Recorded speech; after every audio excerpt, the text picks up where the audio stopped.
GJR Entrevista. Oferecimento Sesc.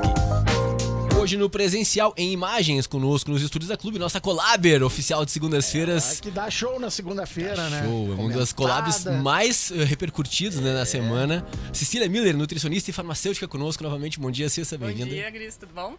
Tudo certo, Ótimo. Pois é, né? Aos 48 do segundo tempo, né? Mas a gente tá aqui pra falar do Márcio Azumarinho, é isso? Isso aí, aos 45 do segundo tempo, né? Mas é isso, Márcio Azumarinho é uma forma, né, de trazer pra atenção e falar da prevenção do câncer coloretal, que hoje é o segundo tipo de câncer mais prevalente no Brasil e cada vez mais está atingindo jovens. Jovens como nós, né? 40, 45, Sim. Então mudou algumas coisas aí com relação à prevenção. Então é importante a gente falar. E aí estamos no último dia de março, mas é importante, né? Nunca é tarde para falar sobre isso. Eu queria começar falando especificamente da doença, né? Porque a gente vê, né? Eu acho que veio muito à luz a doença com o falecimento da Preta Gil, né? Sim. E sobre isso, né? Da importância de tu pegar os sinais, porque ela é uma doença extremamente silenciosa, né, Cici? Sim, exatamente. E de acordo com o INCA, até nos próximos 3 anos, vai ser em média 54 mil novos casos por ano. Isso dá praticamente uma cidade, né? Quantos habitantes tem Canela? Se a gente tem uma idade. Se tu for pensar, é oficialmente muita gente. É quase isso, oficialmente já passamos, mas é eu por aí. acredito que é oficial, Mas, então, quando a gente consegue imaginar, né, essa quantidade, assim, e ela é silenciosa por 2 motivos. Uma, porque a partir pode ser um pólipo, né, que os médicos podem ver na colonoscopia, pode se transformar num câncer. Então, quando a gente faz o exame, o médico já vê que tem o pólipo, ele tira e não se transforma. Então, ela é silenciosa porque se a gente não faz o exame no momento certo, aquilo vai evoluindo e depois pode se tornar um câncer. E segunda forma, né, que a gente diz que ela é silenciosa, porque às vezes a pessoa não se dá conta dos sinais de alteração no intestino, que é o que acontece com muita gente. Então, a Preta Gil foi assim, né? Ela teve aquela alteração e aí foi procurar. Esse ano também morreu um ator do Dawson's Creek, que era James Van Der Beek. James Van Der Beek morreu também, tinha uma vida super saudável, mas não deu atenção que mudou ali, né? Alguma coisa ali no intestino, no formato das fezes e tudo mais, demorou pra procurar. E aí também se tornou um câncer, acabou falecendo. Então ela é silenciosa porque às vezes as pessoas estão tão acostumadas, mas eu fui a vida assim, a vida inteira eu fui assim, intestino preso, ou sempre tive um pouco mais de gases, sempre uma cor que alterou e não dá bola, correria. A gente tava mesmo falando, né? Passou o março, a gente, né, tá falando aqui no último dia porque é uma correria, a gente tá sempre assim, mas nunca é tarde pra marcar aí, né, os seus exames e tá em dia. Existem 2 situações que eu acho que são distintas, né? A idade, mas também sinais, né? Que tu já falaste. Quanto que a pessoa tem que se preocupar em começar a fazer os exames, principalmente a colonoscopia? Sim, a colonoscopia, então, até pouco tempo atrás, era a partir dos 50 anos. E a Sociedade Americana de Câncer recomenda que seja feito a partir dos 45. Justamente por isso, porque tem muitas pessoas com 40, 42, 45 já estando com câncer. Então, às vezes, é um pólipo que iniciou lá com 30 e poucos ou antes e está evoluindo para isso. Então, isso é um ponto, né? O exame deve ser feito a partir dos 45 anos e antes, se tem caso na família. Então, por exemplo, é o meu caso, eu tenho um caso direto, né, de câncer coloretal. Fiz esse ano, com 41. Não tenho sintoma nenhum, mas é uma coisa já para acompanhar. Prevenção. Né? Então, não tem nada, ótimo. Daqui a 5 anos, se não houver nenhum sintoma diferente, eu repito. E assim a gente vai acompanhando. Então... Deixa eu te perguntar, quem é que, por exemplo, assim, tu lida com gastro? O gastroenterologista? Sim, gastro. Isso, é o médico gastro, marca colonoscopia, isso. Se tem 45, vai e marca. Tem pelo SUS, tem por plano de saúde, tem particular.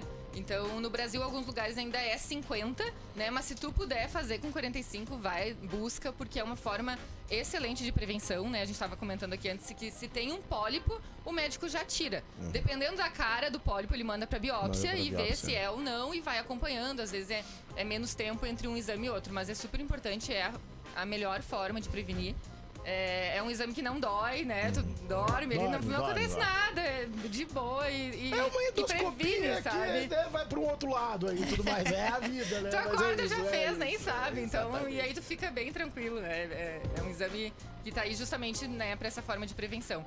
E outras formas também, né, são os fatores de risco que a gente chama. Então, o cigarro, né, isso é fator de risco pra tudo que é doença hoje. O álcool também. O fator genético, né, como eu falei, a obesidade A questão da idade, então 45 anos já é o fator de risco. Sim. Tem 45 já chegou tá, na não idade. foge disso, né? O sedentarismo. Então ontem ainda eu tava lendo um estudo de uma revista super importante que saiu já, que a atividade física feita assim 150 minutos por semana, né, já previne de 10 a 20% dos casos de câncer. Olha só. E quem tem câncer, já qualquer tipo de câncer e faz atividade física, aumenta em muito a chance de recuperação. Então é uma coisa que tu pode botar um tênis, sair, caminhar, correr 150 minutos por semana. E pelo menos 2 de musculação, um exercício de força.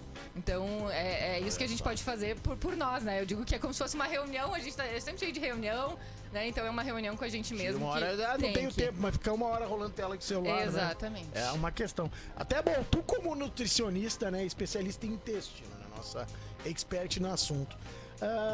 Alimentação, né? O que é a alimentação e a popular agora para nós microbiotas, né, intestinal, tem a ver com isso, né?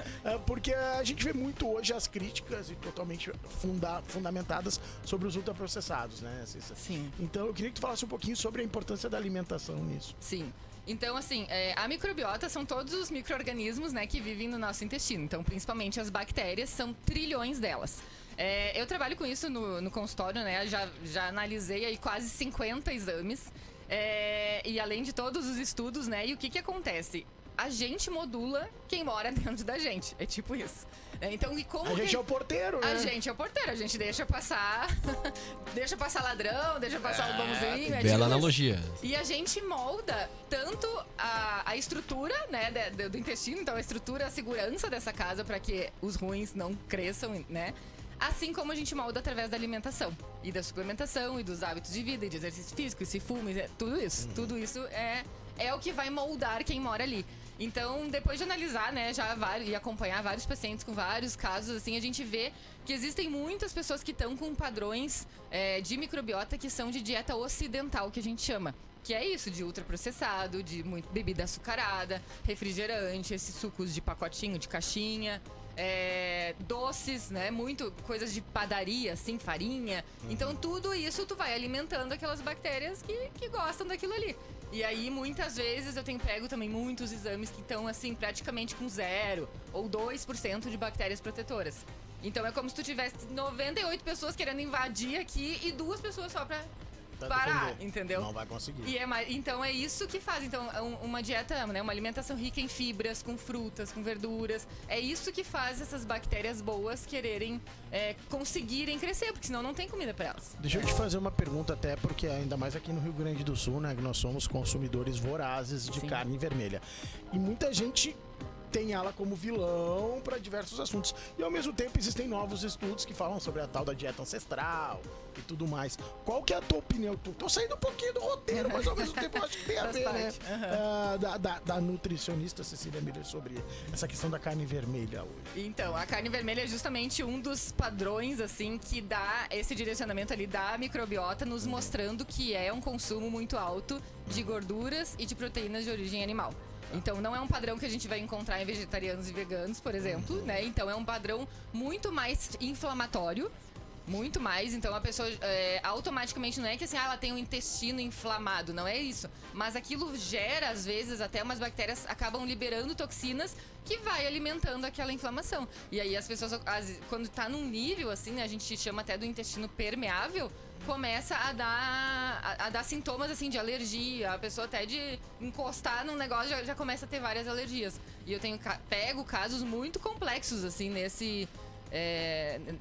nessa questão e justamente dessa investigação da microbiota que nos apresenta isso. Então, a dieta com muita carne não é o que os estudos mostram, né, que é saudável. É realmente uma dieta mais... E é claro que a gente acaba consumindo, não é pra parar de comer, mas não pra ser a base. Não dá pra comer churrasco todo dia e comer fora e todo dia pegar uma carne, mesmo que tu diga, eu tiro a gordura, mas é o tipo de carne, né, que tem mais gordura. Então, procurar comer peixe, aqui às vezes é mais difícil pra gente encontrar, mas tem casas especializadas aqui, inclusive. Tem um parceiro nosso, inclusive, né? A Casa do Peixe, show, que é maravilhosa. Eu né? indico pros meus pacientes também ali, porque viu? tem peixes frescos, então hoje não tem mais desculpa, né? Realmente uma questão de organização e é isso, é frutas, verduras, legumes, né? Comer nozes, castanhas, o que puder, assim, pra alimentar essa microbiota. Qual que é hoje o maior desafio para um nutricionista quando pega um paciente que vem, como tu falou, com essa, digamos assim, com esse padrão errado de alimentação? Qual que é o maior desafio? Fazer ele entender ou as pessoas entendem e lá pelas tantas elas não conseguem ter a constância? A maioria desses pacientes, assim, quando chega pra mim, eles estão com algum sintoma. Porque é isso, né? A prevenção acaba que às vezes as pessoas não estão muito prevenidas. Elas esperam acontecer pra daí fazer alguma coisa. Então por isso que eu falo muito de prevenção. Então quando chega, normalmente ela tem uma distensão, come e fica mal, né? Não consegue sair. Então a vida social prejudica de verdade. Se a pessoa não consegue sair porque não sabe se tem banheiro e fica aquela tensão, então já entra ali também o eixo intestino-cérebro, a pessoa fica ansiosa, aquilo retroalimenta e é uma coisa que vai tomando conta da vida da pessoa. Eu tenho um caso de paciente, por exemplo, que deixou de ir para os Estados Unidos numa oportunidade super boa de emprego em função do intestino. Porque como é que ia ser a alimentação dele lá se ele não estava conseguindo aqui no Brasil, né? E como é que ele ia fazer lá? Então, realmente o intestino decidiu a vida dele. E é isso que eu trago muito, assim, né? Tem muitos casos disso. O intestino decidindo se tu vai sair, se tu vai conseguir viajar, se tu, né? Ou às vezes a pessoa viaja e tranca, ou a pessoa viaja e solta e fica naquilo. Então, às vezes, outra coisa que também acontece muito, que depois dá uma desorganizada, é isso. A pessoa tem, por exemplo, uma infecção intestinal, ou teve que tomar antibiótico, né? Fez ali, aconteceu alguma coisa, tomou um antibiótico, aquilo ali já não tava com muito bem, vai dar ruim. Tipo, se ela tinha uma alimentação já com muita carne, não comia ali, né, fibras, verduras, né? Muita carne, mas não sentia nada. Teve que fazer um tratamento, tomou um antibiótico, vai vir pra mim, porque vai dar ruim. Então é isso, é prevenção o tempo inteiro e eu falo muito também das crianças, né? Pra não deixar, então hoje já tem muitos estudos de microbiota infantil também, mostrando aí que as crianças já estão pequeninas, né? Trazendo todas essas questões aí de intestino. Eu vou pedir licença para participar também. Eu queria fazer uma consulta ao vivo aqui com a doutora Cis. Vamos agora fazer uma consulta ao vivo. Identificamos que a minha microbiota não tá legal e tal. O que eu preciso comer numa semana saudável para dar uma corrigida na minha microbiota? Então, a microbiota, ela depende, né? As bactérias tem algumas que preferem mais carboidrato, outras que estão mais gordura, outras mais proteína. Mas a orientação geral pra gente melhorar a microbiota é fibras. Então, comer chia, aveia, linhaça, verduras, maçã, banana, pera. A banana, até uma dica, né? Quanto mais madura, mais ela pode causar sintomas, assim, de distender, de sentir mais empachado, mais distendido. Melhor banana então, verde, procurar então. uma banana, mais verde. Eu tô dentro, porque eu odeio banana madura. Eu gosto daquela quase caque, assim. sabe? Crocante, Que quase. puxa. E as frutas vermelhas também, né? Que são já alimentos que Ameixa, por exemplo. Não, o morango. os berries, mirtilo. E hoje a gente consegue, né? cereja. Esses dias eu vi no Rio Sul. Sim, Eu comprei a caixinha, também, R$5, eu acho. Tem os Olha. congelados também, que É, pode tem fazer os congelados. suco, pode fazer vitamina e tudo Exatamente. Então, trocar, por exemplo, em vez de consumir carne todo dia, às vezes é muito por hábito e conveniência, né? Compra carne, já faz e pronto. Mas a gente pode fazer peixe uma vez por semana, um frango uma vez por semana, já reduz um pouco a carne. Atum é uma coisa muito prática também, né? Então, às vezes, tá aqui trabalhando, mas tem uma lata de atum, bota ali no meio do sanduíche e pronto, tá feito. Então, isso é uma coisa realmente de reorganização da rotina, né? Que a gente tava falando antes também. Não adianta querer organizar a alimentação, tu tem que ter uma rotina organizada, senão vai no que tem na hora e normalmente é uma porcaria. Olha só, vou trazer a participação aqui do nosso ouvinte, o Dimas Borer, aqui de Canela. Nosso amigo Dimas. Olha só, fiz a descoberta desse tipo de câncer exatamente como a doutora falou. E conversando com muita gente com doença de intestino, cada vez mais pessoas que conversam têm pelo menos alguém que tem algum problema. Olha só como tá comum isso, né, Cis? Exatamente. E cada vez mais jovens. Então tem os gastros que eu trabalho e acompanho também, né? Tem um muito legal na rede social que ele mostra falando, né, com os pacientes depois da colonoscopia. E as histórias, gente, é muito assim, porque a pessoa, por exemplo, até descobriu um H. pylori, por exemplo, que é aquela bactéria que dá no estômago. E isso também é uma coisa que tem que tratar, porque senão pode virar um câncer de estômago, pode ir pro intestino também. E aí ele pergunta, tá, mas tu tem há quanto tempo? Ah, 1 ano, e tu não tratou, não?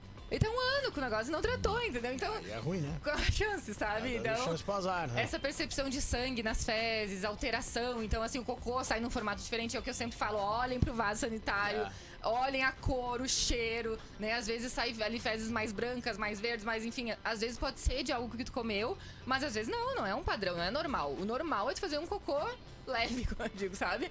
Sem dor, que tu sente que saiu tudo, que não dê gases, que não distende. Então, tudo isso são sinais. Mas às vezes é aquilo, mas faz tempo que eu tô assim, é o estresse, é a rotina, é depois que aconteceu tal coisa. Então, tudo isso são percepções e é muito de um autoconhecimento, da pessoa se entender também e realmente buscar ajuda. E o popular, o corpo fala, né? O corpo fala. O corpo fala de diversas formas. E o intestino, eu digo que é um grande maestro, assim, porque ele realmente é um fofoqueiro. Eu falo pros pacientes que é como se ele tivesse o WhatsApp de todos os nossos órgãos. Então, às vezes, assim, aconteceu alguma coisa, o cérebro, né? Deu um estresse, alguma coisa ali, o intestino vai saber. E ele vai reagir, né? Sempre.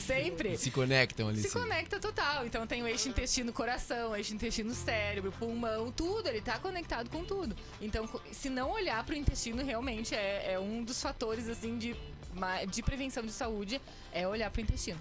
E cada vez mais cedo, como a gente falou, né? Quanto antes, melhor. 8h19, né? Maravilhosa, né? A Cecília Miller conosco aqui. E bom que ela veio aqui falar conosco ainda em março. Ainda em março, né? Bom demais te receber aqui. Essa porta sempre aberta, né? Tu já sabe. É totalmente de casa, é da família. Então, te aguardamos pra daqui em breve, novamente, um novo encontro. Voltaremos. Valeu. Legal demais. Rápido intervalo, a gente já volta aqui na Clube 885, muito mais que rádio. Grande Jornal Regional.